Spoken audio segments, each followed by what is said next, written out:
everybody, I'm Sari. And I'm Kayla. And thanks for joining us for Pre-Shabbos Circle Time this week.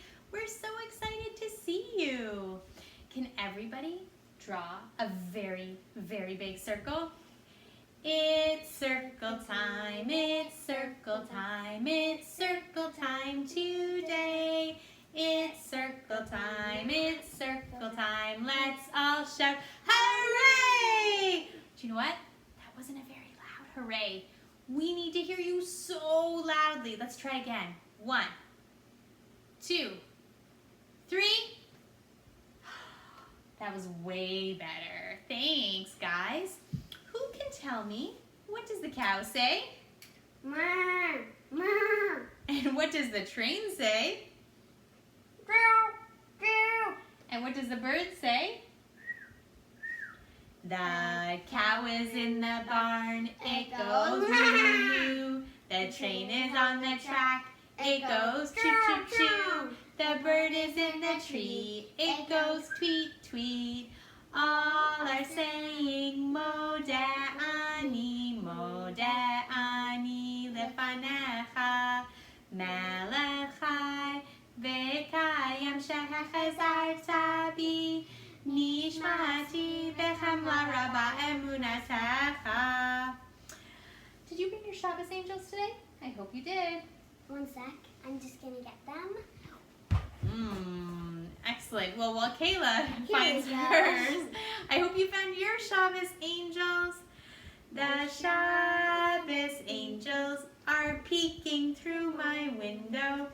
Ema's lighting candles, but no one's gone to shul. Shabbat shalom, Shabbat shalom, Shabbat shalom to every one of you. Good Shabbos, everyone. What would you like to do, Kayla? Should we make some challah first or make some chicken soup? I think we should make salad and chicken soup. Okay, let's all get out our big spoons. Let's mix the sticky batter. Watch it rise and grow. Time to do a mitzvah and pinch off a piece of dough. Pinch. Braid and braid a challah as neatly as you're able. Slide it in the oven, then on the Shabbos table. Then we? Eat it. But we say the bracha. But we say the bracha first, that's right. And we also have to do kiddush. So many things to do, but right now we need to make some chicken soup for Shabbos. Let's get some chicken. Put the chicken in the pot, stir it up nice and hot. Let's get ready for Shabbat, for Shabbat. Now what's next? May I please do 2 things? 2 things? Should we let Kayla do 2 things? Broth and parsnip. Broth and parsnip. Put the broth and parsnip in the pot, stir it up nice and hot.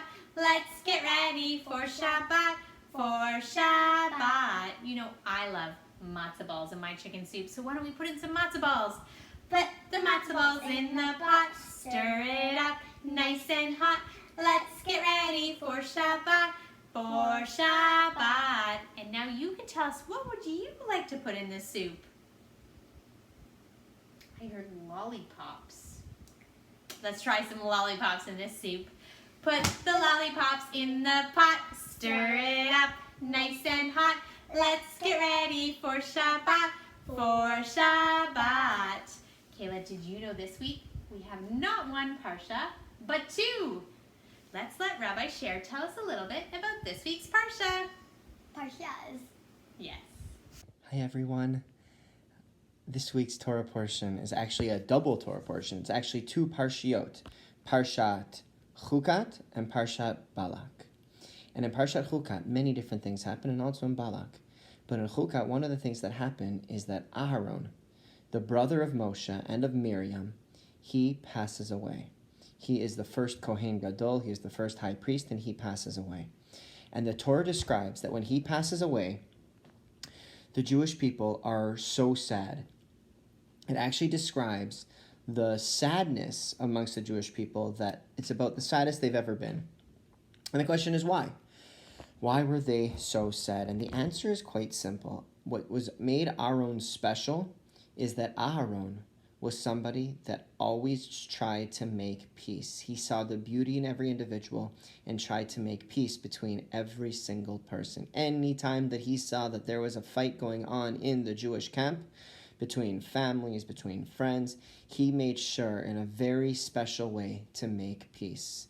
And when someone spends their life making peace, people will be absolutely devastated when you leave the world. And that was the story of Aaron. I hope you have a wonderful Shabbat. Please give me a virtual high five or a handshake when you say Adon Olam at home. Shabbat Shalom, and I miss all of you. Thank you so much, Rabbi Scher. We have a book we're going to be reading. This is called Miriam at the River. And this is a really special book. Kayla, can you tell everyone who is Miriam's little brother? Moshe. And this is a Pesach story, even though it's not Pesach, but we can read it. Miriam at the river.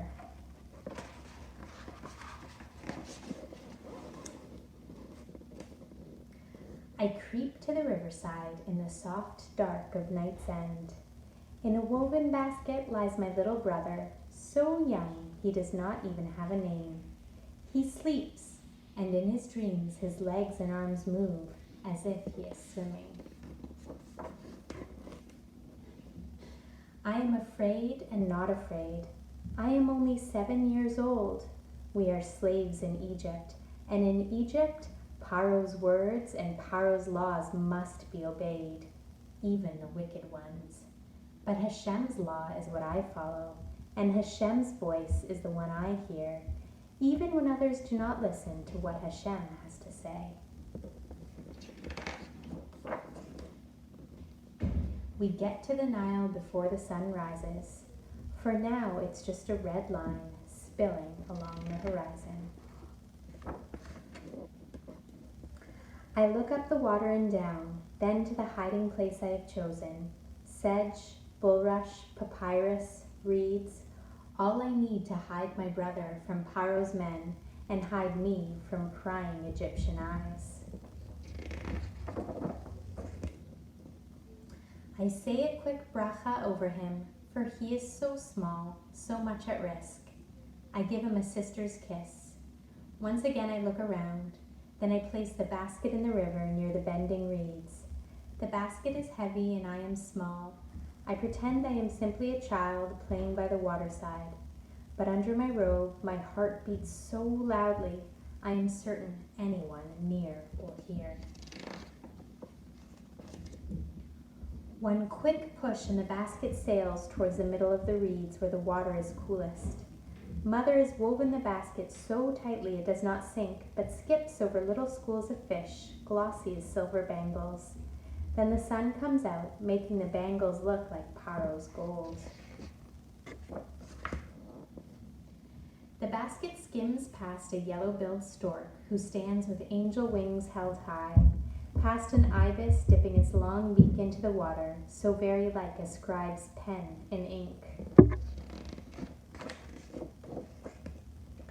Past a hippopotamus wallowing in the small wake of the basket's passing. The Nile's water ripples, then parts on either side of the basket. Suddenly in my mind I see another water parting. Fiercer, higher, a great wall of it. What water is this, I wonder, for it is surely not the Nile. I could ask Hashem for an answer, though often Hashem's answers are not clear. Father says prophecy is a cloudy glass, a muddy river, a curtain pulled a bit aside. But I ask Hashem anyway. Like a soft breeze that comforts in the middle of an Egyptian summer, Hashem whispers in my ear, "Your little brother is in my care until he comes home." But where is home, I wonder? Then taking a deep breath, I accept that answer, leaving my brother to be rocked in the river's arms. I whisk my footprints away so there can be no blame. Sometimes courage comes from what you do, sometimes from what you do not do. Now I hide near a palm tree, sitting on my heels to wait. All that I've dreamed and all that I've seen in my mind's eye depends on Paro's daughter. I hope she is not too late. There are crocodiles in the river. There is fate. And here she comes, a young woman, to bathe in the waters of the Nile. She is tall, slim, dark, beautiful. She has no child of her own.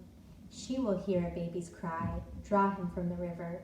She will be mother to a slave who will capture her heart until another water parts. She commands her handmaidens to pull the basket from the reeds. She picks the baby out of his water cradle.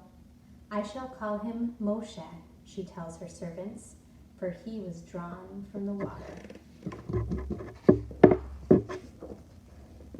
I sneak away as quiet as a whisper.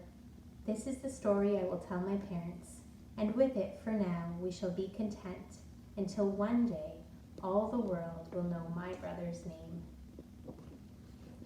The end. What a special story. I especially love the pictures in this book. I think they're so pretty. Yeah, I like the one with the palm trees at the beach. Yeah. I think it's Now, let's all, stand up. who can clap so loud? And who can jump so high? Wow, that was really high. Can you guys jump as high as Kayla? Wow. Shadow. Great jumping.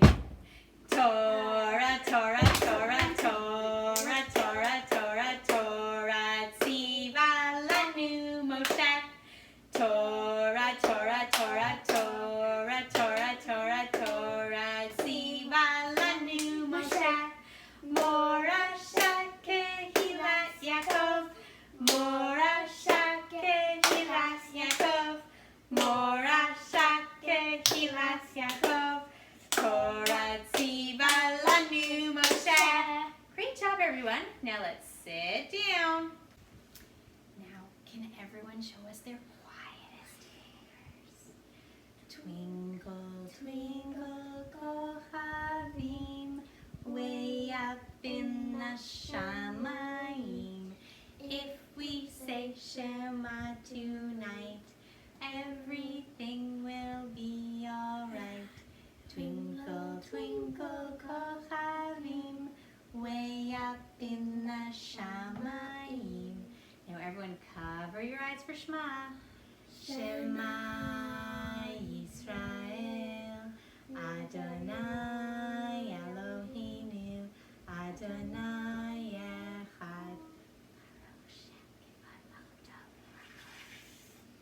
V'ahavta et Adonai Elohecha b'chol levavecha u'b'chol nafshecha u'b'chol me'odecha v'hayu hadvarim ha'eleh asher anochi metzavecha hayom al levavecha v'shinantan levanecha v'dibarta bam v'shitecha b'veitecha u'v'lechtecha v'derech u'v'shavtecha u'kumecha u'chertam liot al yodecha v'hayu letotefo b'neinecha u'tapsam al mezuzot beitecha u'visharecha do-do-do-do.